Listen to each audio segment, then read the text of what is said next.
Okay, now, for our next panel, I would like to introduce our esteemed panelists. So, first of all, Charles Dasher, who is the design lead from Ericsson representing Chattahoochee River Keeper in Atlanta, Georgia, US.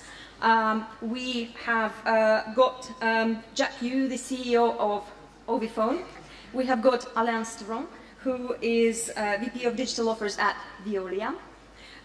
We have got Gianfranco DeFeo, who is the VP of Strategic Development at Fiorentini, and we have got Yao Zi, International Market Director at Fangle. And we're going to have a slightly different format for this panel. We are going to give you all a chance to talk a little bit about your company and about the services that you offer, just so that we would have a bit of an overview of which industry you represent and how you are relying on IoT in some of your offers. And if I can perhaps start with Alain. Alain, you represent Veolia.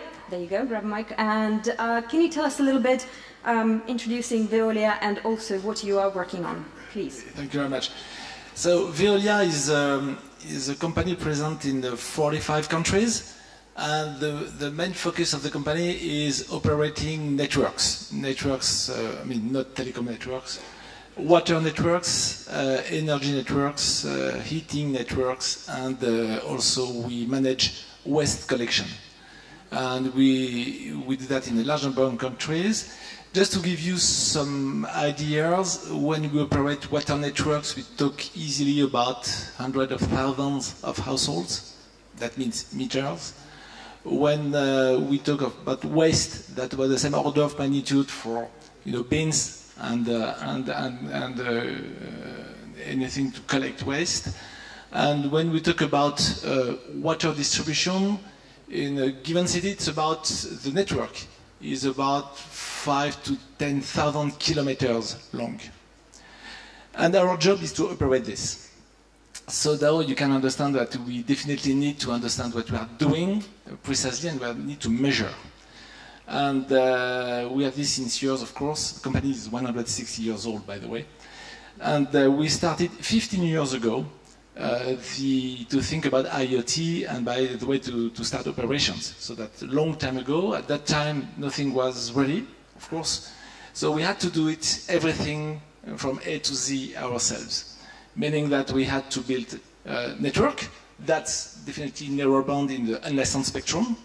And we know the story that we mentioned previously that happened to us in Paris, and we have some construction happening, and that disturbed our transmission, the data we transmitted, so we know by heart the limitation of this. So anyway, we operate networks, radio networks, and we do that in partnership with a telecom operator called Orange. That's one thing. And the other thing is we had to take care of the devices because, as I told you, nothing was existing. So we developed several things. One was an accessory you can put any meter, water meter, to transform the data from the meter into something that can be transmitted over the air. That's one thing. And the other thing is we created a number of probes, sensors, dedicated to our business, like a pressure sensor, temperature sensor, quality sensor, in order to be able to monitor what we are doing. So I guess I'm finished. Okay. Okay, so that's an old story for us, IoT. Hundreds of years of operation, very brief. Thank you very much, Alain. Gianfranco, would you like to tell us a little bit about your company? You've got a few slides, so... Fiorentini is a company with an 80-year history. Since ever, it's working vertically in the natural gas field, covering all the need from the production side, gas treatment on the production side, down to the door of your house with regulators and especially with metering. In the last few years, we developed significantly our field on the smart metering, becoming in the in the recent years the leader in Italy. Before Luigi was mentioning the case of Italy, Italy is one of the few countries where we have the compulsory rollout for gas meters. The other are UK, France, Austria and Holland, but only Italy is the one still open for the possible NB-IoT. All other countries already made their own choice about other kind of low power wide area connections. So Fiorentini is there with a complete vertical solution, either with the meter or with the meter data management software. Previously, Fiorentini, here we can have some idea of the numbers. Last year we delivered nearly 1 million meters.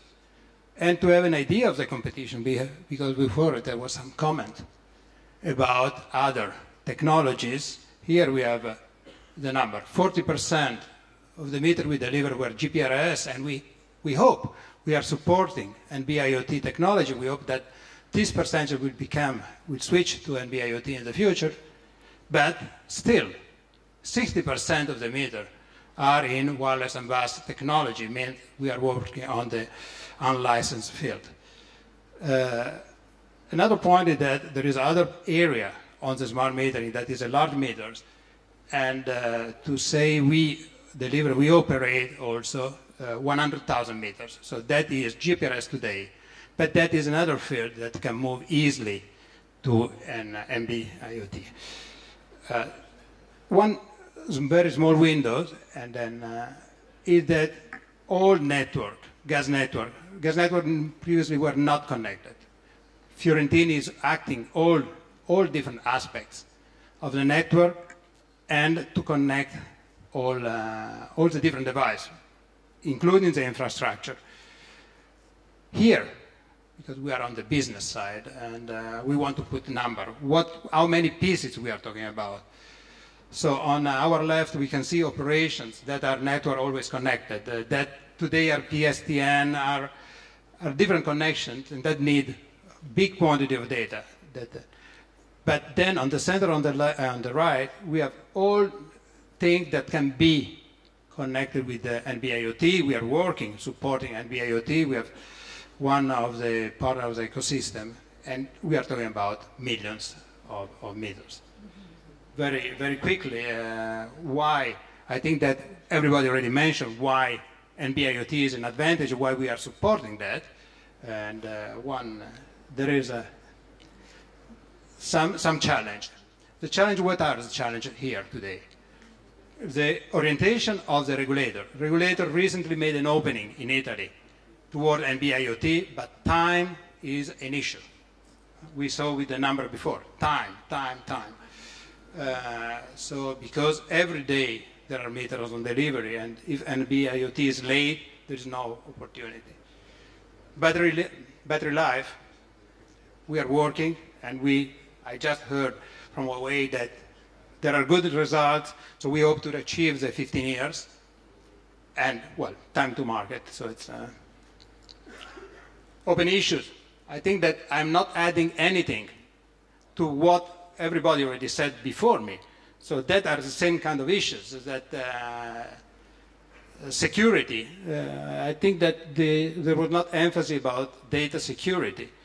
I have to remind that most part of the gas meters in Europe, except France, are equipped with valve. So the security of the data is extremely important because we cannot open to possibility of shutting down gas from any hacker or that kind of thing, and pilot in short term. From the ecosystem, we hope to go to the pilot project in the Q2. That is very important for the reason we need the support from the telephone operators, because that is an ecosystem. We can support the technology. We are working with the Italian operators, and not only that, but we need the operators. We need the operators to work with, to support, especially the pilot, because we have to convince regulators and final customer. So that is open labs. That is another point. And, well, support. We're talking about the different markets. I mentioned the case of Italy. Italy for gas, Italy water can be in the coming 3 or 4 years, because the authority in Italy is the same for gas and water, and China. China represents one of the largest possible markets. Thank you. Thank you very much, Gianfranco. That is a meter, by the way, with NB-IoT technology. Fantastic. Thank you very much. From water and gas metering, let us talk a little bit about the new technologies and use cases. Good afternoon, everybody. My name is Jack Xu. We are focused on the smartwatch, just like this one, and mobile, and narrowband and IoT. Come on. We are based in Shanghai. We are set up in 8 years ago. At that moment, we are focused on the mobile phone design. And 4 years ago, when the smartphone came in, we think the phone design is, mobile phone is cannot working for us, just like the small company. It should be the Huawei, should be the big companies, just like PC and industry. Then we will find a new production. We set up the teams to study the wearable device. We don't know what exactly what that means, smartwatch at that moment. And in the 3 years ago, we shipped the smartwatch. And also in the last year, we shipped more than millions smartwatch all over the world.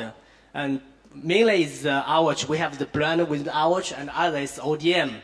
You know, the 1 million is for the commercial product is very small volumes. Because why? Because you know, I think many people buy the iWatch, Apple Watch. Do you think it's workable? I don't think so. Because why? I don't like the watch without modem in there and just work only 1 day. So then we are started working with others, check-ins, just like the kids watch and older people. This is workable, but still there were problems with the power management. This watch have more than 500 milliamps power battery. It's still working for only 3 days. Then thank you for the Huawei and thank you for the narrowband IoT. Just like us, the small company have this chance to hear, to talking with you about what is smartwatch, narrowband IoT. So in the last year, we are working with Huawei for the live demos in the Huawei's NBB last year in Hong Kong, and now we have this year's we think we have the more products discussed with Huawei, and also we have the live demo in the next few days in the MWC. So in this year, we hope we can make the mass production for the narrowband IoT production as soon as possible. Okay, why we trust the NB-IoT? For example, I've given data. You know, this is the device like this one for the kids watch. Kids watch, the standby current, just the GSM GPS always on should be more than 5 milliamps. So it's too high power management. For the narrowband IoT, it should be just the 100 microamps. It can be longer. So we think just like the watch like this one, if we use the narrowband IoT, can be working more than 1 month, maybe 3 months. It is workable. Yeah. So this is very important for why we choose the NB-IoT, because the traditional communication systems cannot exactly serve the valuable device, such as for human or for the checking device, the population. Also, the NB-IoT have the wide range and low cost. We think the NB-IoT will be mass produced rapidly this year. Okay. This is the live demo with just like the watch. Use the U-Blox module, newest module, and with Huawei's newest chipset in there. We use the sensors and we use some multi-channel, multifunctional with location-based to check in the position and then send out with the narrowband IoT. It can be worked. We are discussed with this module to Huawei teams in the real applications. Thank you. Thank you very much. From one new type of device to another innovative approach, please. Okay. I come from Fangle technology. My company is specialized for manufacture the smart parking product and system. Our company is a new company. It's built in 5 years ago. So actually, we already have 10 cities in China to install our product, and have 5 cities in the foreign to install our product. And we have an old solution for the smart parking. And this is a 2.4G networking solution. You can see here, one sensor installed the space, and when the car coming in, and which sensor will detect the car, and the sensor sends the message to the repeater. The repeater is installed in the street light pole, so and have a same car use GPS network, send the message to the base station, and the base station send the message to our server. That is the old solution we already installed in the 15 cities, and this solution have a problem is we need to install a lot of repeater for transfer the data from sensor to our server. My client asked me why we need to install so many repeater to transfer the data. I told them because we need to control the power, so the communication distance is only 200 meters. And now we have a new solution for the smart parking. I think we use an NB-IoT solution. Okay, next. Next. And NB-IoT solution, you use this technology we use in the sensor, and the sensor will send a message directly from its magnetic chip to the base station. And we'll cancel the adapter, this equipment, saving a lot of time to install it. And also, I think it's more easy to use for our client. So that's why we use this technology to replace the old solution.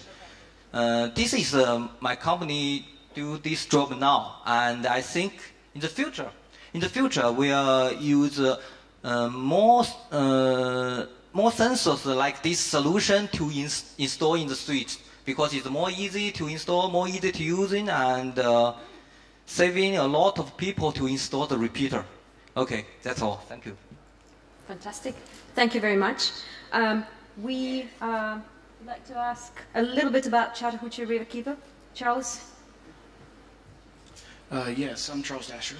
And several months ago, a nonprofit environmental organization called the Chattahoochee Riverkeeper out of Atlanta, Georgia, contacted Ericsson because they had a problem.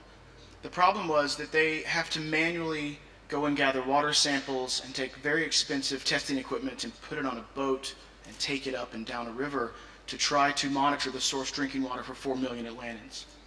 So the Chattahoochee River runs 400 miles from the mountains of Georgia all the way down to the Gulf of Mexico.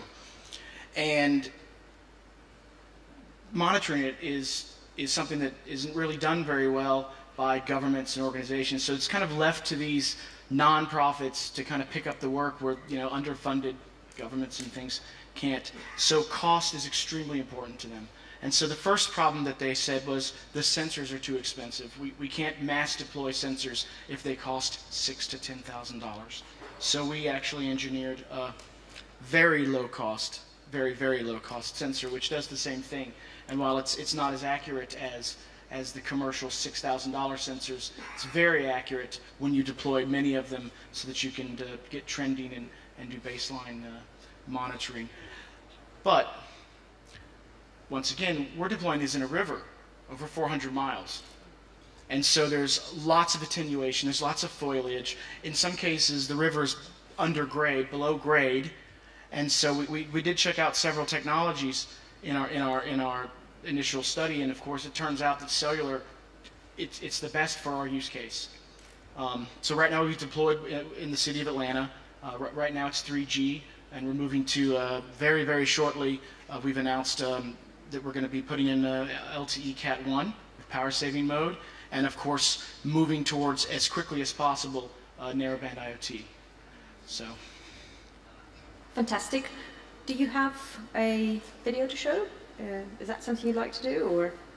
If it's already loaded up, yeah, sure. Yeah. Can we show the video of how this works?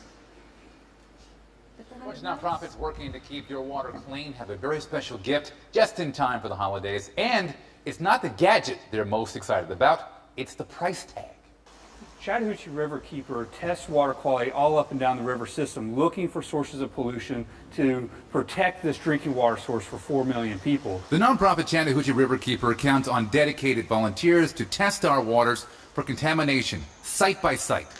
But volunteers can only be in so many places at once, which is why remote monitoring would be a huge help. There's just one teensy-weensy little problem. The technology is there, but to do it on a cost-efficient basis, it hasn't been possible. Most of the equipment that is being used today for the manual quality water gathering information is very, very expensive. So we knew we were going to have to actually invent something if we were going to find any way to do it cheaper.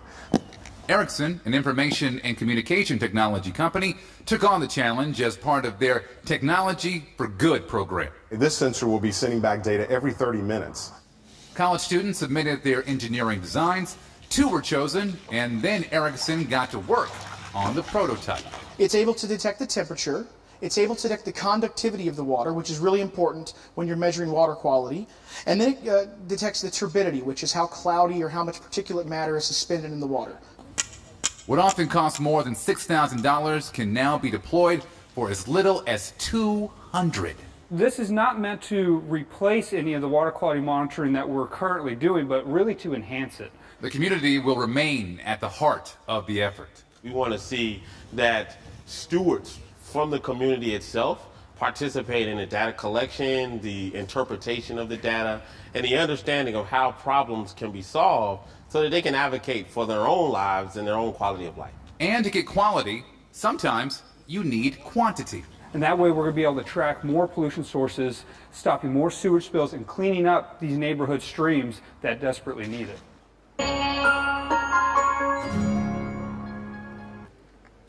Fantastic. I think we've got quite a good range of different services, which is really exciting to see. And from the environmental monitoring and some of the river water, Alain, can I also ask you a little bit about your plans of working with the mobile IoT technologies? You talked a little bit about ISM, you talked very briefly about your use case. Can you give us a little bit more insight into what you're doing? So you know now that we operate IoT devices since years now with some limitations and thanks to some hard work, some outcomes. The point now is to make the best of the 2 worlds. Our world, the old one, the one where you do everything by yourself, but you have limitations, and the one of the standardization, for which you see two main advantages. One is the widespreading of the technology, and second one is the cost. There are still some limitations. We want to be sure that it will be pass with the new technology. And the guy from Qualcomm mentioned in the previous table the power consumption.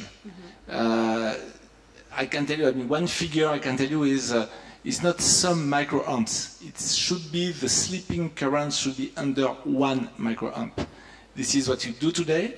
And this is why, as I told you, we started operations about 15 years ago, and we are just now about to change the meters. So we can make meters that length for 10 to 15 years, and we have to. The entire story is avoiding people to go to the meter and change them. And because they are normally very in the basement, very easy to find, and there is no way we can send someone, sending someone to a meter at the cost of a meter.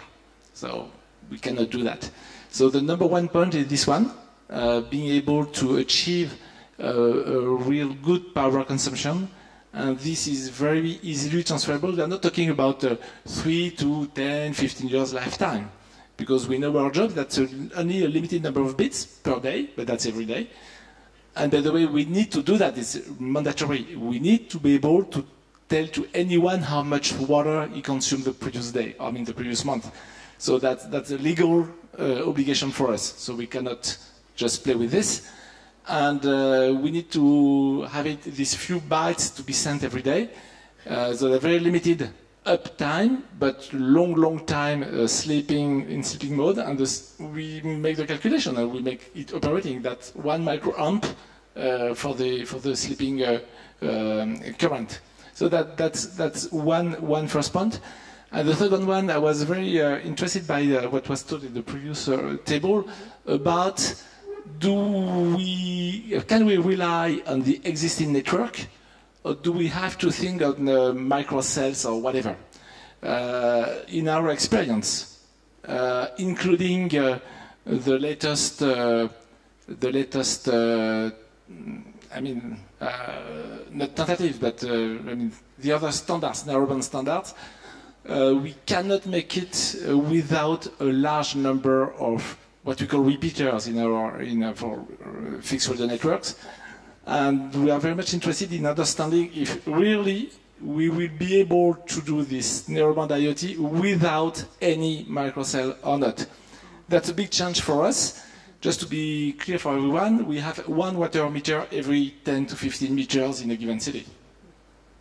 2 to 4 meters underground, and that has to talk every day during 10 to 15 years.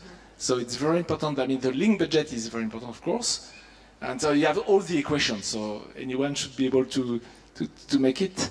And so this is something we are very much looking at in this technology. The good thing will be no noise, no interferences. That's very good news for us. No fear about what will happen with this spectrum. I mean, the unlicensed spectrum, when you will have billions of objects. Because you need to understand that another thing when you sign contract with the cities, we take responsibility for the transmission of the data. So we cross fingers, because if it's unlicensed spectrum, nobody can tell who will be on the same spectrum, and that for the next 10 years. So I can tell you we are very much interested in having something really regulated. And last thing is having it not on the entire country, because in our job we do not operate nationwide. I mean, one entire country at once. We operate city by city. So it's two things. Good news, because then we don't need to wait for the entire country to be set up. We can work city by city. And bad news, because as we are in several countries, we need to be able to do that in several countries at the same time. Okay, some challenging requirements, yes. Some challenges I want to share with you. Yeah. And just to be in the reality, we are answering RFPs every day. Cities ask more and more about this kind of stuff, smart water metering, for example, but not only. And the lady from Intel was very, agree very much with her when we were saying that we don't know what will be the next cases. We know from our side that as soon as we have the possibility to put much more instruments that we do today, much more devices. You remember the 8,000 kilometers of water network? If we can put devices every kilometer, that will change the way we do our business. So we are also very much interested in understanding this. But the city, when they ask for RFP, they ask for RFPs now. I mean, can you launch operations? The last one was, can you start January 1st, 2016? We can't with NB-IoT. So we're still on the older technology, the old technology when, I remember you, we had to cross fingers to be sure that in 10 years' time that still will be okay with us. So we are very, very keen at starting as soon as we can. So when I hear something beginning next year, I think it's much too late. So as soon as you can, someone here can start, please call me. Okay, we need to be fast. You need to be fast. I am going to see if there are any questions from the audience. Gianfranco, while you're preparing, and raise your hands because I cannot very well see you. Just before the question, I have an invitation to the operators here, and that didn't come out so far.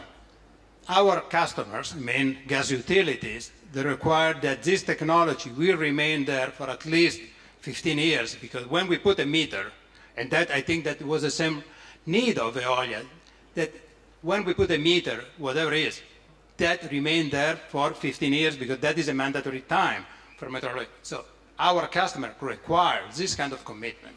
So without that, we have already seen people moving to wireless and bus. We have seen in Holland people going to CDMA technology. That is absolutely a winning point for smart metering. Thank you. Thank you, Gianfranco. Questions from the audience? Any hands? Yes, please. Can you introduce yourself? Hi, my name is Joshua Ogawa with the Japanese newspaper Nikkei. I have a question regarding, so people are talking about 5G and its application in IoT, and I was wondering, as a customers, are you interested in 5G technology when it's commercially available? And are you have any plan to migrate to 5G from NB-IoT, or NB-IoT, if it's sufficient enough, you will just stick with it going forward? I would say one step at a time.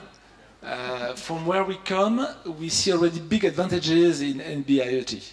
As I just mentioned, when we discuss with our experts, we see a big interest when we'll be able to multiply by a factor of 100, maybe 1,000, the number of devices and the number of parameters we can get from our operations. Once we go to this point, then we will see if there's a need for 5G. Probably yes, but I have nothing concrete, realistic to tell you today. But we know the story of all of these technologies. As soon as it's ready, we will know how to use it. We will have some needs. Again, from another point of view, another perspective, so far we don't have information about the consumption, energy consumption of the 5G. We go back to the point, 15 years in the field, and today the 15 years is the technology available. We expect NB-IoT to arrive there. 5G, let's wait, specifications and energy consumption. And Jackie, would you like to talk a little bit?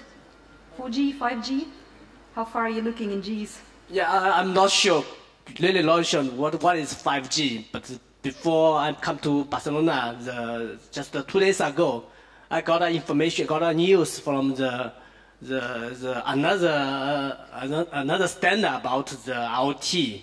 Just like, because last year, we don't know why we still need the sellers, just like the operator to come in to join the IoT systems.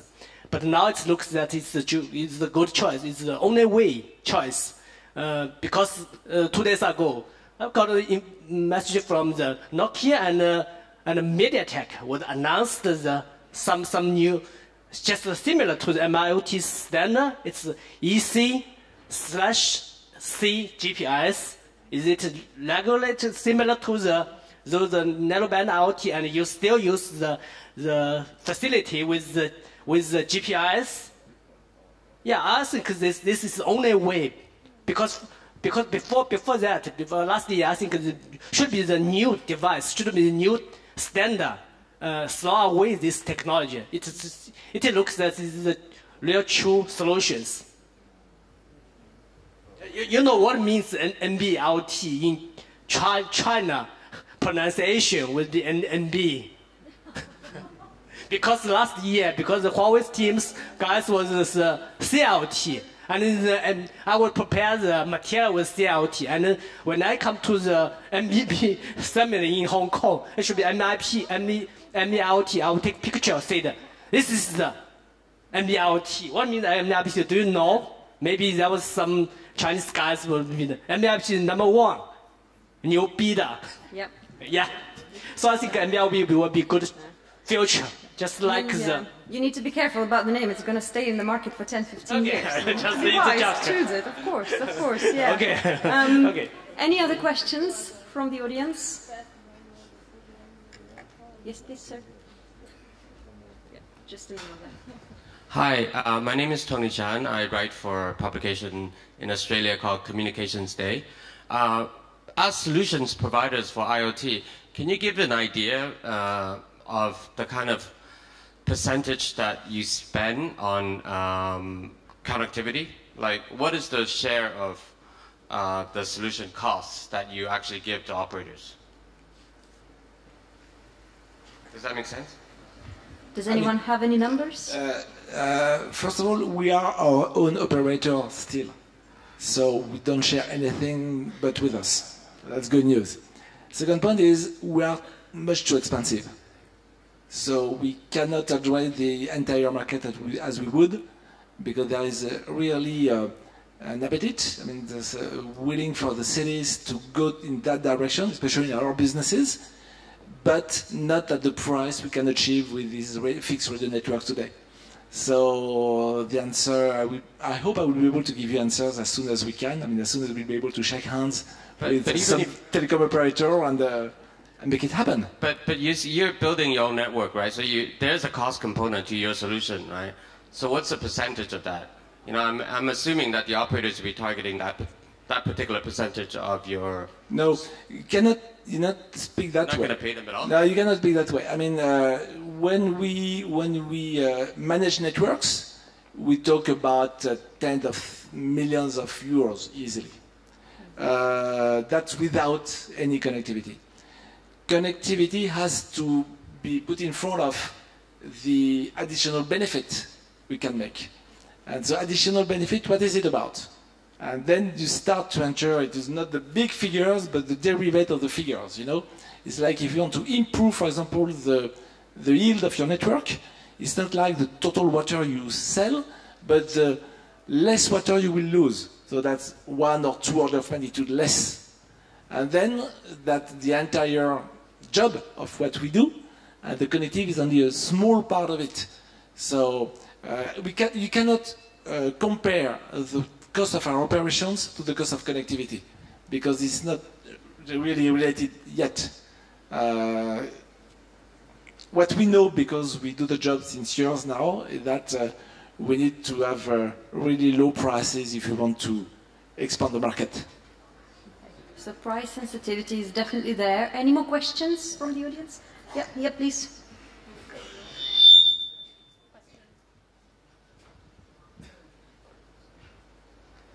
Well, similar to the question before, my name is Maximo Lema from Telecom Argentina. As customers is my question. NB-IoT is really today a standard, a technological standard, and some reality in the near future. However, what are you expecting from the pricing from us, from telecom operators? Since, for example, you are saying that this technology should last for 15 years, like in Italy or for the river or those examples.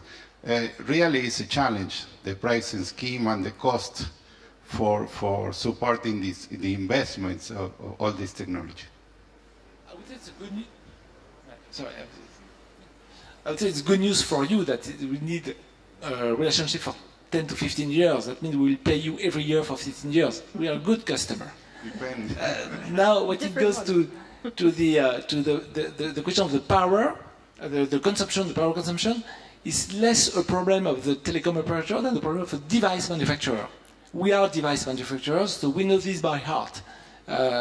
Now, once we get the right module, we have someone from module business in the previous table, right module with the right power consumption, then we can install our devices, and then we'll go to you and discuss with you a long-term relationship, large number of devices, but low price. Anybody else would like to kind of talk a little bit about the business models, the approach, the expectations? Yep.